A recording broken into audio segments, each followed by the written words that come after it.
باقی مخلوقات سے منفرد ہوتا ہے، وہ نعمت ہے عقل والی، فہم والی۔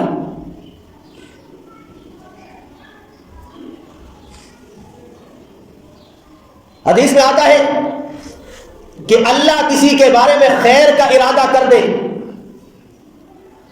یفقہہ فی الدین، دین کی سمجھ عطا فرماتے ہیں۔ اس وجہ سے انسان مکلف ہے، نماز روزے حج زکوٰۃ کا مکلف ہے، کیونکہ انسان کو فہم عطا فرمایا گیا، عقل عطا فرمائی گئی۔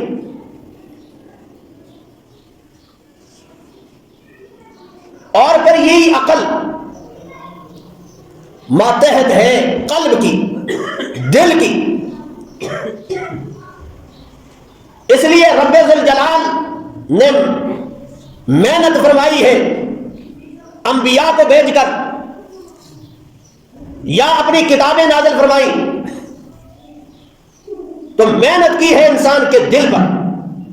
الا ان فی الجسد مضغہ فاذا صلحت صلح الجسد كله واذا فسدت فسد الجسد كله الا وهي القلب۔ فرمایا سن لو، تمہارے جسم میں ایک گوشت کا لوتڑا ہے، اگر وہ اصلاح پا جائے، صحیح ہو جائے، ٹھیک ہو جائے، رائے راست پہ آ جائے، سارا جسم صحیح کام کرنے لگ جاتا ہے۔ اگر اس گوشت کے لوتڑے میں فساد آ گیا، نافرمانی آ گئی، گمراہی آ گئی، سارا جسم گمراہی پہ آ جاتا ہے۔ الا وہی القلب، سن لو وہ تمہارا دل ہے۔ تو شریعت نے محنت کی ہے تو انسان کے دل پہ، دل ٹھیک ہو تو انسان کی عقل بھی صحیح کام کرتی ہے، باقی اعضاء بھی صحیح کام کرتے ہیں۔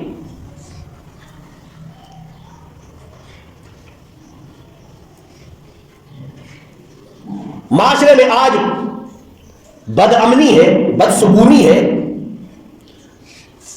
یا عبادات ہم کرتے ہیں، وہ روح، وہ تسکین عبادات میں حاصل نہیں ہوتی ہے۔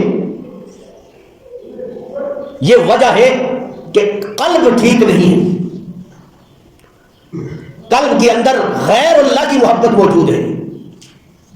قلب کے اندر، دل کے اندر اللہ کی محبت ہوتی تو دل بے چین ہوتا اللہ کی عبادت کے لیے۔